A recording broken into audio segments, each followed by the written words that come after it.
In the 1990s, the left shared an African proverb: "It takes a village to raise a child." They loved that this traditional phrase called upon a collective for child raising. What they failed to notice was that in an African village, nearly everyone is likely to be a relative of that child. It's not about a collection of random people or of professionals raising a child, but the importance of the extended family in looking after itself. From Italy to South Korea, there's hardly a country in the developed world that doesn't have a baby shortage. This is even spreading to the third world. Here we are witnesses to a civilizational issue, not simply one restricted to one country or society, which means that to understand the issue we must look more broadly. Men and women want children, but we're not simply creatures of instinct. We think, which means that what we think can be influenced by things other than our instincts. The environment in which we live and the ideas that exist around us also influence us, as does the reality of raising children. They take up time, money, and resources. Even though people want children, children come at a cost. However, in the past, people seem to be willing to pay that price, and today more and more people seem to be unwilling or unable to. The standard answers as to why are always economic. People moved from the farm to the city, and children went from being an asset that could provide labour to a burden that instead cost money.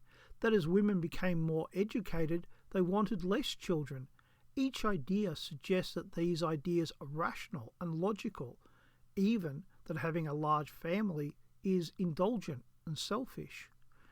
In 1700, no matter where someone lived, they were nearly always surrounded by family. Everyone in the town, village or district was related in some way to the other people who also lived in that place, which means that there was a vast network of people who could help in the day-to-day raising of children. But when a family moved to the town or city, they left behind that support, and they disrupted two communities. We are familiar with the idea that the village is disrupted, but so too is the community that someone moves to. A stranger arrives and is now competing against the locals. Ties are broken, and that includes those of the extended community. If no one can look after the children, then it makes less sense to have more. It's not economics or logic that encourages less children, but instead the reality that it's much harder to look after them.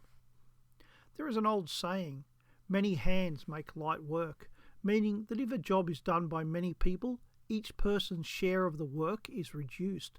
In the past, motherhood used this principle. Many people other than the mother took some of the burden. Mother, grandmother, aunt, sister, cousin, niece, daughter, all pitched in. When a woman is in a new place amongst new people, then all of that changes. Motherhood becomes a much bigger and harder part of her life.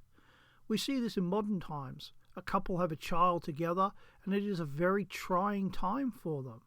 The husband feels as if he's doing everything that he can to support his brand new family, working, helping out, providing emotional support for her. And often she is frustrated beyond belief. Why is he doing so little to help, she wonders? Which has a big impact on how many children this couple will have. It's an enormous test for their relationship. The answer is other women, specifically her mother, then her aunt, sister, and any other woman who is related or experienced with children. It's an unfortunate modern trend for the father to take the place of all the women in the village. It's too much. Then, in the middle of the 20th century, we had a massive population boom. The rapid growth of population in the third world as it received the benefits of transport, new rapid growth crops, and pharmaceuticals. In 1927, the world's population was around 2 billion. In 2023, it's gone over 8 billion. But nearly everywhere, the fertility rate has declined. In the West, we had the baby boom between 1944 and 1964, but that created its own problems as new families left older communities and started new lives amongst new people. Those older family ties and formations broke down, and today we are seeing that continue, although with new challenges. One of those new challenges is how hard it is to get into an economically stable position and then to remain there. In the past, a great deal of effort was made to get families to form and to make sure that jobs were available and that prices were kept under control. Today, none of that is true. It is still required for a man to have a stable job and to pay, but permanent employment is harder to obtain. Competition from women, mass immigration, all make family formation harder.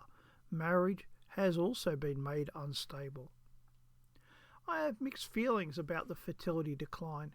In 1086, when William the Conqueror had the Domesday Book compiled, there were around 1.7 million people in England. Today, there are more than 56 million. I can't help feeling that is insane. Sure, about 20% of that is from immigration, but even 45 million is a lot of people. The problem is now all over the earth. Capitalism, the handmaiden of liberalism, says that a bigger population leads to a bigger economy, and that's what really matters. I'm a bit more agnostic on population. I'm not convinced that a smaller population is a bad thing. Having said that, if we want people to have more children, then we need to make family formation easier, family stability a priority, and to make women more important to society than to the economy. Today we are burning the candle at both ends because in theory it increases the economy, but if increasing the economy leads to our extinction, then that isn't a good deal at all.